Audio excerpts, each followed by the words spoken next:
afternoon. Thank you for joining us today. My name is Jordan Roth, and this is DALLÄSTHETIC. We're now on episode 17, and joining me today is Jeff Gibbons. Hi, Jeff. Hello. And Jeff is getting ready to open his solo exhibition at Conduit Gallery, which will be on view beginning Saturday, and it's called Noodle in the Wind. Mm-hmm. Is that correct? Okay. So tell us a little bit about the idea behind Noodle in the Wind. The title? Or just the title, and then, you know, mm-hmm. kind of the work itself, okay. if there's an overall kind of feeling that it might capture. Yeah, I think most things I'm doing, I generally try not to like funnel into anything too specific, but yeah, the whole Noodle in the Wind thing is, I mean, there's a lot of kind of parts and pieces to it. There's this book that I just gave you, and which is kind of this, like, it's a fictional short story that sort of, the chapters in it are titled after some of the pieces in the show, and so there's kind of like a little footing into the work just through the fiction of that. The whole Noodle in the Wind idea, I guess, is just kind of thinking about, I mean, kind of just wind in general being a carrier of something that can be gentle and sweet and beautiful, but then also something that's maybe destructive and scary, and then a noodle being something kind of comedic and also just vulnerable or something, thinking about a soft cooked noodle just blowing around or something, and I don't know, yeah, just the sort of imagery that comes with that, and I think, you know, just thinking about the sort of like external scenarios of just all the different things in the world that kind of can weigh on you and carry you around through life while you're, you know, making decisions, working with it the best you can, and so there's this kind of connotation, I guess, or you know, a connection between maybe saying that I'm a noodle or something, or that everything's a noodle and the wind is everything else, and something like that. So do a lot of your works tend to revolve around or kind of play with the idea of chance and things that are happening regardless, and to whoever, to you or to the subject? Yeah, I mean, I think, everything I do is, you know, it all comes from a really, really personal place that is twisted around somehow in order to become something more sort of general somehow.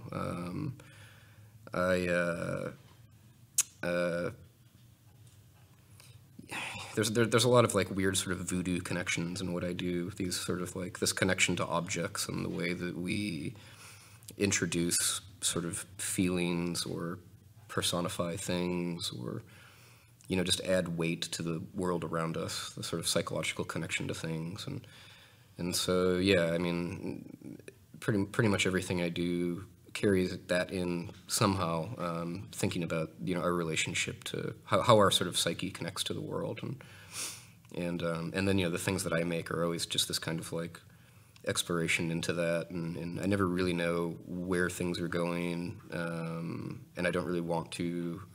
I like the conversation that happens in me making something, and it kind of informing me over time, and so I tend to, you know, make a lot and sit with it for amounts of time in order to see what it does and what it is, and make sure it's like valid to me, outside of like a short span, you know, something that's a little reaches into something bigger, makes me feel something, makes me think about something that is worth spending time thinking about, you know.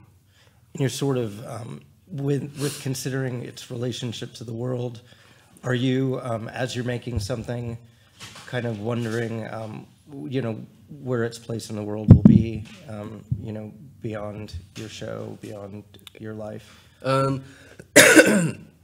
mean, I think for the most part, like the life of the things that I make are, you know, as unknown as my own. You know, I don't know where I'm going to end up, and I don't know what I'm going to be doing, and I don't know where the things, you know, what that is in the end. I think for the most part, yeah, I make the things. I have an attachment to them, but I also, you know, readily let them go or whatever, and, you know, it's kind of like a weird sort of almost like a child relationship or something. Like I care about them, but I trust their ability to like exist in the world without me or something. And I don't know. I mean, and there's some pieces that talk about this kind of thing more directly that I've made, and some that don't. And some of the work that I make comes out in just a sort of burst of energy, and some things take a long time to mull over and work through. And some things are highly fabricated, highly crafted. Other things are held together with gravity and tape or whatever, and just depending on what they need to be. And so things break down. Things, some things are more made to last. I have this one piece I call it my dream body, and it's basically like a voodoo doll for myself. And it's it comes with if you want to buy it, you can only buy part of it. It comes with a contract that has all these stipulations around what it is, and so like that piece specifically has lots of control over where it ends up, because of its nature, because of its like direct connection to my own subconscious and body. As much as I like, I work a lot with a sort of mysticism, but I also look at that mysticism in a very sort of logical way, thinking about the psychology behind those things, and the reasons and the benefits that come from thinking about things around us in a sort of spiritual kind of way. But then, how that connects into like a real psychological space, a logical way of thinking through those things, So knowing you do work with a lot of found objects, and I think back to a project that you were doing when I sort of began to get to know you with, is it Epiphania? Epiphania Underground. Okay, Epiphania Underground. Mm-hmm. And you were traveling the country mm-hmm. and finding things, but also placing things. Mm-hmm. What was the kind of the motivation or the impetus to do that? And what were you thinking about in terms of where you would place them and why they were there? Mm. Yeah, I mean, that project I did with my friend Justin Ginsberg, and at the core of it, we just wanted to sort of remove ourselves from all the things that we're doing in a studio sort of sense, or anything in any comfortable sort of realm of making work, and to just sort of combine our desire to just go out and travel, not knowing where we were going to go, with a sort of art practice, and right. But also just a sort of human practice. Like, so yeah, we buried things, we placed things in sort of odd places in the woods, or we would stay at people's houses and place things in their house even, but we also, fixed things. Like a big part of the trip was actually fixing people's things that were broken at houses we stayed at. And excuse me, I've got a little bit of a cough. It's like all of those things were, all of those, the decisions that happened all in that were all very intuitive and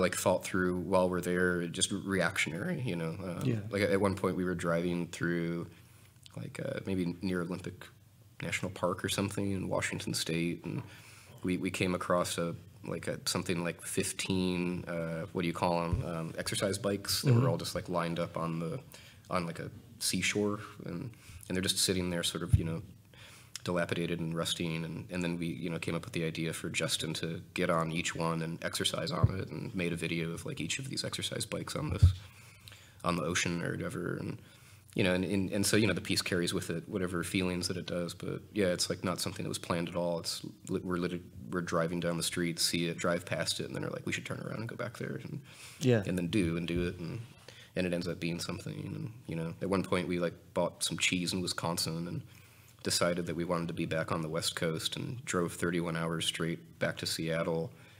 And for part of that, we stuck a GoPro inside of a cooler that was just filled with water and those pieces of cheese floating around, and just like getting that sort of action of me and him in the car and these two pieces of cheese in the cooler, like just sort of rocking around in the waves or whatever. And just like finding those sort of places where things, that same search for meaning that's in anything, I guess, but you just look for it in those moments. And the whole Epiphania thing is dealing with finding connections and otherwise meaningless data or meaningless whatever, and you know, like a lot of art sort of comes from that, really, and for me, anyways, and just those connections to things that just happen, you know, it's great to see how art becomes art, and you know, objects become art, and interaction becomes art. I do have a little bit of a clip of some of your recent installations. Some might be in the current show. So if you could walk us through what some of this is. So yeah, this is Chances Are, which is the video that you opened up with at the beginning. Actually, I made this piece like back in 2012 or something like that when I was still in grad school, and ended up re-showing it at Conduit again, which is my gallery now, and I've been with them for a few years now. Oh yeah, that's right, I only have 40 seconds per thing. So yeah, on the hot dog machine, the hot dog and the bun sort of chase each other around and never quite meet. And then yeah, this sort of image that we're zooming in on, I mean, this is just like, I guess, some kind of rough installation shots of things. We kind of zoomed past the piece in the front, which is called Sailing with Tommy, and it's a kinetic work. And as you know, I make a lot of kinetic things here and there. And in the background, you saw Suicide Jim kind of out of focus, and he actually has a spring leg, so he's kind of a game. He has a little bell attached to his crotch, and you swing his leg down, and he kicks himself in his little bell. Nice. And this is a bowling ball that I had made when I was in Mexico at one point, working with Ceramic Acero. There's Suicide Jim again. So the bowling ball is it's actually like a much larger ball than a bowling ball would be. It's like cannonball sized, and the finger holes are very small, and it says Jeff on it, and there's, you know, lots of things to say about that, but hard to squeeze that in, I guess. But mostly having to do with my time in Detroit, and just some things that happened with some just some criminal things happening to my family, and having to basically learn how to shoot a gun when I was really small, and the gun being too big for my hand. I could never hit the target, and so it kind of did something to me that made me feel like a kind of a lack of the ability to rise to an occasion or something and protect people you love, and so there's this very a bodily connection to just size, and a kind of questioning of masculinity and violence, and all those things, and of course, I'm at a point now where I don't even want to hold a gun or look at one, but anyways, yeah. Anyway. Well, I'm looking forward to this show.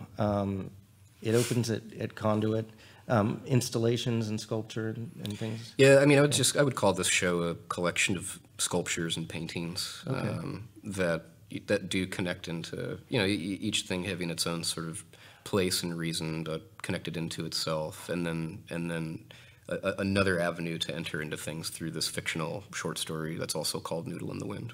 Great. And Conduit is in the design district on Highline, near Highline and Oak Lawn. Real easy to find. If you haven't been there, you have to go there. It's certainly one of the very best galleries in the region, and Nancy and Danette do a fantastic job there. So this weekend, probably 5:30 to 8:30 is my guess. What's the show opening? Yeah. It's 6 to 8. 6 to 8 on Saturday, and I'll see you there. Hope that those who have watched will join the show, and congratulations on that, and thanks so much for joining me. Yeah, thanks for having me, man. You bet.